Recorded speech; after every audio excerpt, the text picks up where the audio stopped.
Hey there everybody, Eric from Outer Limitless coming at you today with another video. Now in a prior video we took a look at an O-knife. It was the Heron L1, but today the Heron R1. This here is one of the newer offerings from Oknife. Now I did receive this from the people at OBI who are coming up on their first anniversary. So to the people at OBI, thank you very much for providing this for review.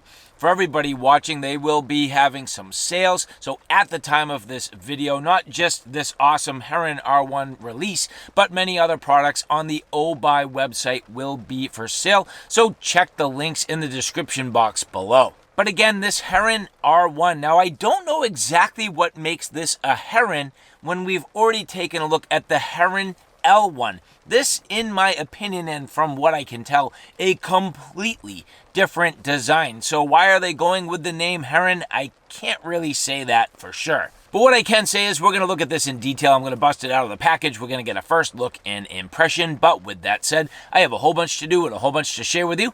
And if you're interested in seeing a little bit more about what I'm about to get into, do me a favor, stay tuned.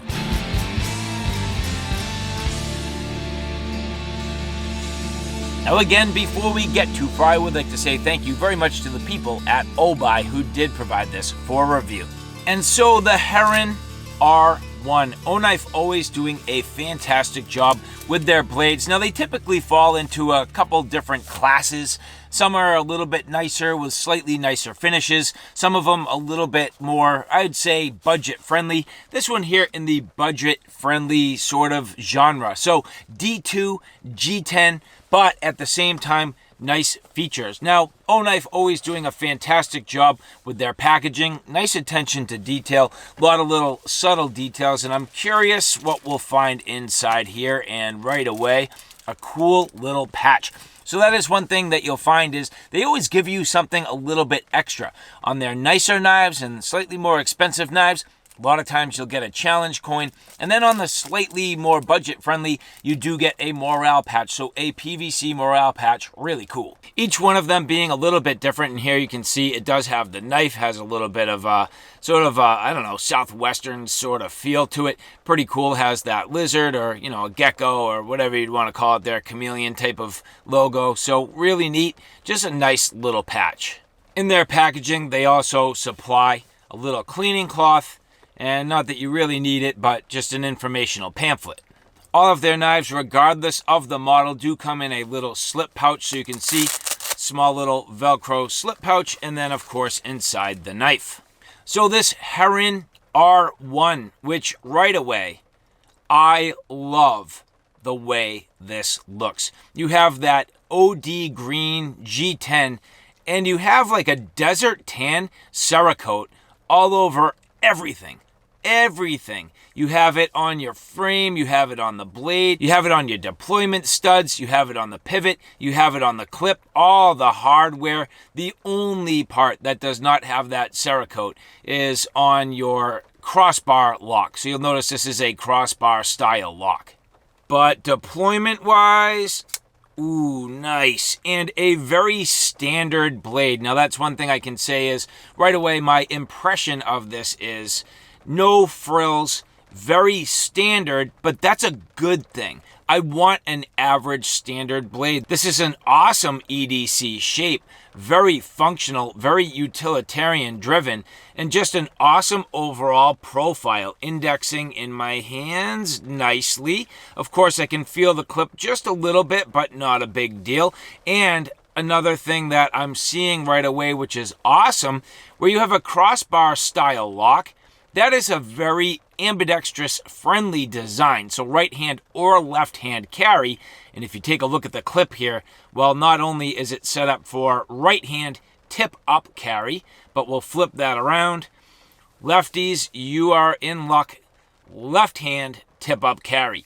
Inside also, you can see nice skeletonizing. It's an open design with these standoffs. The standoffs are also Cerakoted. That is just awesome.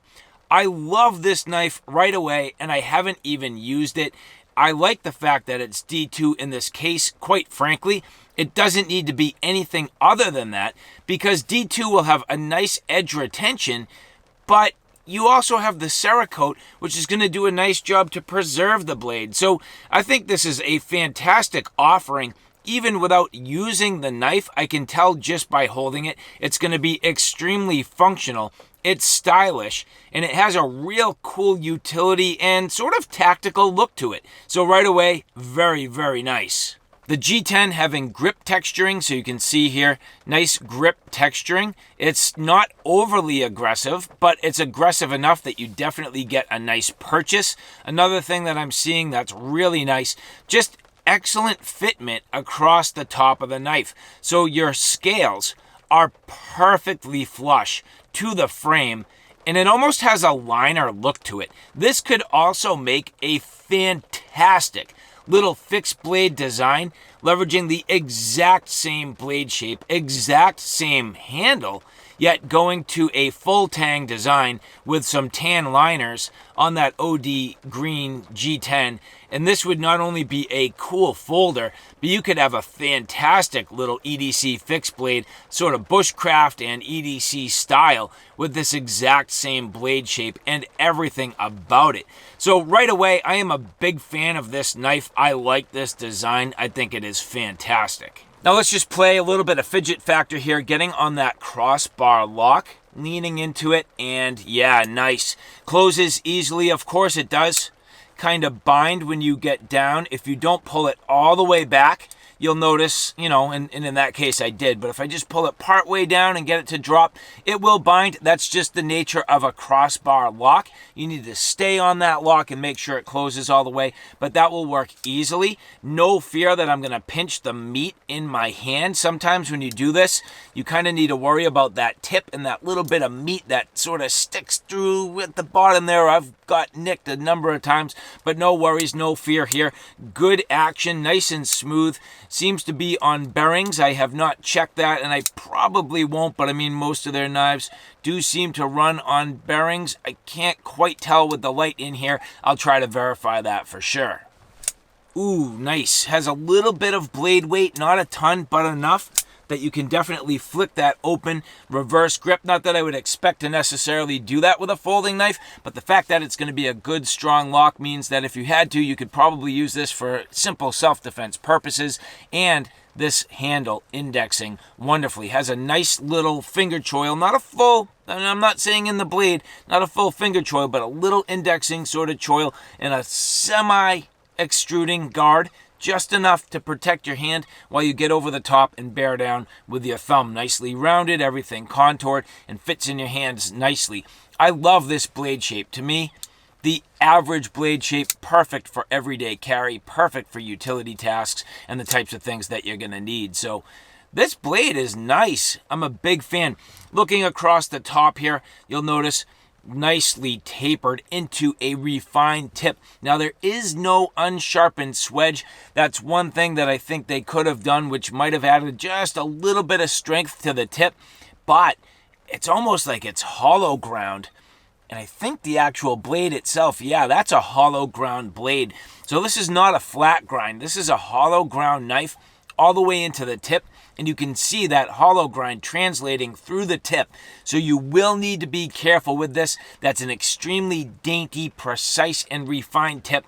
Good again for general EDC tasks, but you would not want to pry on this at all. And not with D2, which can tend to be a little bit chippy. D2, and it's not always brittle, but it can be chippy, and I would worry about that tip and prying. So you just got to be careful with this knife. But it's nice where you end up with the deep ride pocket clip, a nice lanyard hole if you're into that, a great blade shape, that crossbar style lock, reasonable action, decent fidget factor, and just a really cool look. So the Heron R1, I can say, I am a big fan. And so this now is going to get plenty of pocket time. I'm going to put this to use. I'm going to absolutely pound on this thing. I know it will be a nice knife for the everyday carry purposes. It looks the part, it feels the part, and I'm actually really excited to slide this in my pocket. And so again, to the people at OUTER, thank you very much for providing this for review. If you guys like what you see here today, look in the description box below where you can get all the details to where you can find this Heron R1.